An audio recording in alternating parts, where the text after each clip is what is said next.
Hello, everyone, and welcome to Make a Move with Jesse Vargas. Today, we have a special guest with us. Her name is Jelena Mrdjenovich. She is a eight-time world champion in three different divisions in this amazing sport of boxing. We thank you so much for being on the show, Jelena. Always great. Appreciate your time. Yeah, it's a very special moment to have a fighter of this magnitude on our show, and for her to give us her point of view on the fight game, mentality wise, where she gets the passion for this game, for the sport, where she gets the passion to endure everything that she has to take in order to succeed in this amazing sport, and also what tips she has for us, what tips she gives the youth, the young fighters wanting to come up, or anybody that wants to have any success. First of all, let me start off with this. You became world champion in 2005 for the first time, Yeah, yeah, correct? correct. See, out of those eight-time world champions that you've gained in three different divisions. But before that, what made you begin into boxing? What made you start? I remember you gave me this small little conversation about someone saying you couldn't do it, and you did it. Yeah, Please my inform me. dad. We were watching a De La Hoya versus someone. They were talking about how many millions of dollars they were making. And my dad's an entrepreneur, developer, and he's worked his butt off. Came to Canada with nothing, and just built himself up. And they were talking about how many millions they were making. I was like, "Yo, Dad, like, what are we doing wrong? Like $1 million one night?" And he's like, "No, no, honey, it's not that easy. I bet you can do it." And like, I'm a daddy's girl, and I was like, "Yeah, okay, peace out. I'll show you tomorrow." And I went down to a boxing gym and just changed my life. Like, literally changed my life. Like, I fell in love with the mentality, the physicality, the emotional state that you had to be in to box. I fell in love with all of it in 1 minute. It was like I was 18 or 19. So 18 or 19 when that occurred. yeah. Now, eight-time world champion later, three different divisions, and it started all in Canada, correct? Yeah. Yeah. I've been very fortunate to have such a supportive home base. And I mean, it wasn't always easy. Like, I was telling someone earlier this week, like, when I started, I paid for my fights. Like, I paid for me and my opponent's fights on shows. I fought my butt off. I was the first fight in, like, nobody being there, to like building fans, building a fan base, to eventually headlining shows and being on national TV. And I mean, now in the latter years, being on DAZN and national TV in the States. So it's been a process, and it's crazy when you, like, I don't know about you, but like, you sit back and you look at all of the things when you're at these events, and you get to like reflect a bit when you're not like in it, working in it, and you're like, oh shit, I've actually done a lot of stuff. Like, so it's 100%. crazy. Oh, it's amazing everything you've accomplished, and that's why I admire you and everybody Thank tuning in as well. I mean, um, this is first. We're going to start again with saying that it's from Edmonton, right? The you. champion from Edmonton, Edmonton, Canada. Edmonton, Alberta, Canada. Yeah, Yeah, yeah. Edmonton, Alberta, Canada. I have to mention that. I always got to mention where each fighter is from, and where they're representing, how they grew up, because it always also informs us on maybe how it is that you came up in Canada, right? Did you have that home support? I don't know if I would call it support, but I had a home crowd. Do you know what I mean? Like, I had to bust my butt to like make those fans support me.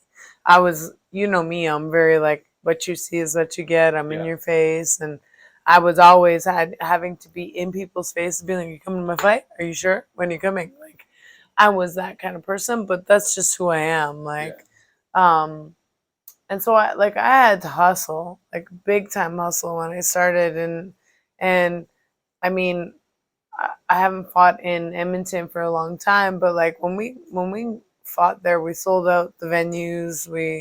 It was pretty special. I mean, it's not Tyson Fury 90,000 or 64,000 people, but it's, enough for us and our local Canadian, like, Midwestern area. Like, it's been pretty special. So when I started, yeah, it was a hustle. It was a grind. begging my friends and family to come, and then eventually turned into me headlining. And I think that's pretty special because you have to tune back to '05 was when I won my first world title. Women's boxing wasn't on the map then. Wasn't. It wasn't. And now you have not only a female fighter, but a female world champion defending multiple titles on a main stage. So like it was something pretty special that I think maybe when I'm done, people will reflect on it and be like, "Hey, that was pretty amazing." That's actually one of the questions that I had. You beat me to it, but how did it feel, or would you put yourself in a position to say that you're pioneer the sport in a way where you help develop women boxing? If you think about it, I would say so. That All the fighters that came before Mhm. 2022, that's the current time we're in, um, that helped develop and evolve the sport of boxing from women's boxing to the point where it is now. I think it's thanks to them. So thanks to you yourself, you became champion in this 2005. is this is actually the first convention that I've had. First convention, but the event Amanda Serrano versus Katie Taylor. I was there. I had to be there. I mean, that was a monumental event. I went firstly to support you. I don't think I initially realized how big and how much of a magnitude it would have in the female sport, but I went just for you, because you're my homie and you know that. But I was glad to be a part of that event because of you, with them. And it was the first event that I had been to that women actually stopped me. Current fighters stopped me and they're like, "Can we get a photo? You are an icon." And I was like, I was walking with my new trainer, Sugar Hill, and I was like, "Yeah, I'll take a photo of you guys." They're like, "No, no, no, with you." And I was like, "Oh, you want a photo with me? Okay." Like, but it was the first time. I know there was like Michaela Mayer. I mean, I'm a big fan and friend of Franchon Cruz Dezern, Clarissa, like all of those women.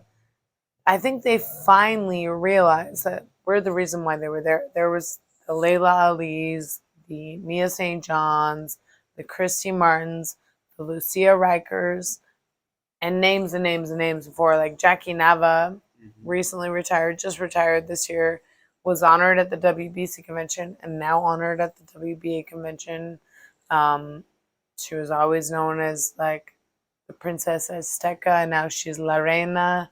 Um, she's a very good friend of mine, and what an amazing woman! And she just announced her retirement. So I want to say that she was 19 years in the pro game, or maybe 20, but I think we're at the same time, same era. So like next year is my 20th year as a professional in the sport, and you look back and you're like, look at all these crazy times. Like, so absolutely, to answer your question, like it's hard to see yourself as a pioneer because you're still in it. Yeah. But then you look at women like Jackie Nava and like the Laura Serranos and like the Layla Ali's, and you're like, those are badass women. But wait, wait, I was there too. I was the first ever WBC super featherweight female world champion. So it's crazy to like look back and like visualize it like that. But like this convention, Marlene Esparza, she looked at me and she's like, "You're an icon." She's like, "Girl, you're an icon. Like I look up to you." And I was like, "Wait, what?" Like you're signed with Nike, like you've been to Olympics, like so it's pretty cool to be acknowledged in that respect. And I think this was the first convention this has happened, but that event was the first one that women were like, "Hey, I look up to you." And I was like, wait, I still want to fight you, so don't look up to me no more. That's a good one. But I mean, Yeah. I think you're being modest in a way because I mean, you not only you said earlier, nationwide, whether it be in the U.S., Canada, they televise your fights, but actually it's worldwide. When they see your fights, and also when you get recognized. Well, sometimes we we as fighters we tend to not give each other enough credit because we feel like we are capable of doing so much more. I know you want to do more.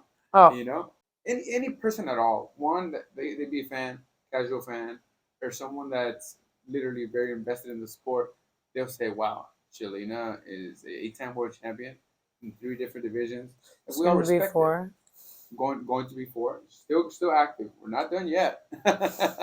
No, Jalena's still active. She's training with Sugar Hill, and she's actually been in training for quite some time now with Sugar. Correct? Well, Sugar has just been the last October. So no, August. August. So the last little bit. Okay. I my longtime trainer, mentor, role model, everything. My second dad passed away a year ago in December, so it was really hard for me. It was a big time transition. He's the only trainer I've ever had.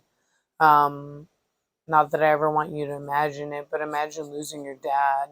And it was something that really crushed me. And I tried to stay. I thought I could be distracted with the boxing, but him and I were just like this. And I tried to train with Jonathan Banks, and it just wasn't the right fit. It wasn't the same feel. I don't know how I was so lucky, but I found Sugar Hill, and he is like, it's like Milan sent him to me, and he is just so similar, and it's a good fit and a good feel, and he's incredible. He is. I don't think people give him credit for how good of a trainer he is because he's Emmanuel Stewart's nephew. And it isn't just from the boxing; it's from the talks day to day to even after, the care that you get after a fight. Like, it was funny. I was talking to someone and they're like, "Yeah, something about after a fight." I'm like, "Yo, I didn't talk to my trainer. I mean, Milan, yes, but Jonathan didn't call me after fights. He didn't give a shit. Like, a lot. He had a lot going on in his life, and I was just not the next. I wasn't his thought process, and I was saying." Fighters always go through this thing called post-fight depression because there's so much build up for one event, one fight, one thing, and everybody knows that's your focus, and they only talk to you about that one focus. But when that focus is done, that night is done, you kind of lose a sense of what to do, a sense of drive, passion, everything. I call it, for me personally, post-fight depression, because it's like you live 8 to 10 weeks for one focus and then you have nothing. And you're like, what do I do now?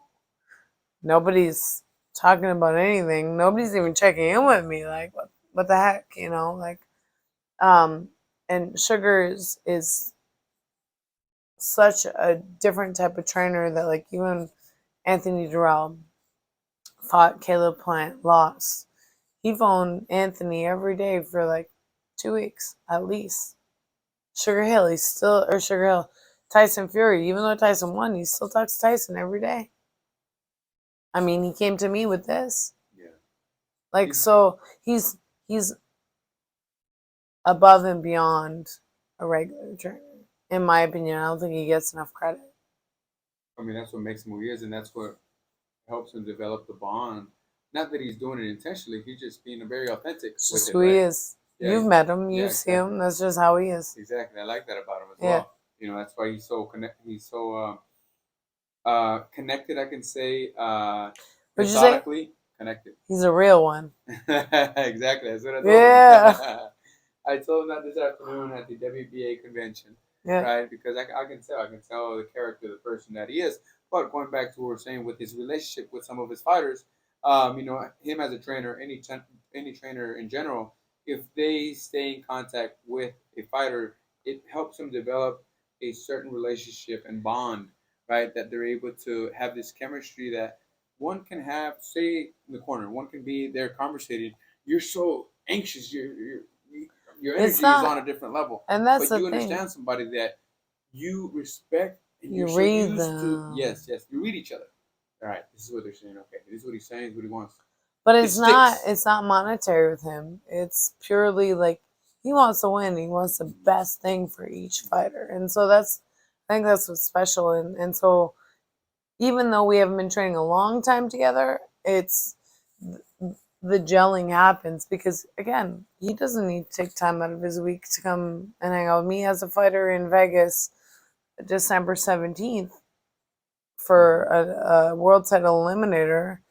But we had booked this in advance, and he is all about his schedule and his proper schedule, and so he wanted to come and support me here and position me to get rated at 122 and to support me in that way. So that's why we're here. We're here at the WBA convention. Jelena Mrdjenovich was kind enough to give me some of her time to be here with you all on Make a Move with JV. As you said, she is fighting to be ranked by the WBA, which hopefully she will be. And what's the I position think it's done. Number 2, and then we'll get a eliminator to a world title fight. Exactly. So she first became champion in 2005. Now we are in 2022, coming into 2023, and she's looking for the next title. So please follow her on your social media. I have social media. Everything's at Jelena Boxing, Jelena Boxing. That's all my handles. So follow me there and follow Jesse on Make a Move. That's right. Always the best spot. Yeah, we have a lot of good content, but we have more information if you still give us some of your time. So she has a fight that she's working for 2023. As you know, she's ranked number 2 by the WPA. Looking forward to fighting for that title soon. But also, give me your thoughts and point of view as a fighter. Where does the passion come from, first of all? And secondly, we'll talk about maybe some tips that you'll give us. Where does the passion begin? I know you said you wanted to prove your dad that it could be done. I think the passion is the obsession and the love for the sport. And I recently, I think it was Kobe Bryant. I saw clips of him on whatever social media platform. And it was like, what is the difference that makes the best stand out from everybody else? And he was like, it was the love for your sport. And that never resonated so much more to me than this. It's like, it's just the love, and passion the word isn't strong enough for what we have for our sport. So we love our sport so much that we become obsessed with it. It takes over our life and it becomes our life. And so for me, it's an obsession, it's a passion, but it's a love. And for me, it's all encompassing. And again, I came from a family who had 0 combative sports in their background. So I learned everything hands on. I learned everything as I went along. I learned who the Muhammad. We look forward to seeing you fight soon. We don't want to take any more of your time. I know it's pretty late here, but we thank you. We thank you, and we're very fortunate to have you on to hearing your mindset, your point of view on different things, and also what's next for you. Not only the past of what you've been through, but also what's coming next for you. And we hope to see you fight for the WBA title, and not only fighting for it, but winning and becoming a 9-time world champion, right? Because you already have 8 in the bag. One more, or 2 more, because you're competing with Nonito. You said you want 2 more. Listen, I'm gonna have this one, and then I'm gonna become undisputed when I beat Serrano. So let's go for 15. So I got to pick up 1 more along the way. I'm here to support you, and I can't wait to see that. Thank you for being with us. Thank you all for tuning in. We got to listen in with Jelena Mrdjenovich from Edmonton, Alberta, Canada, the champ of Edmonton. Thank you all for tuning in. I hope you enjoyed this episode of Make a Move with Jesse Vargas and Jelena Mrdjenovich. Now, we'll see you next time.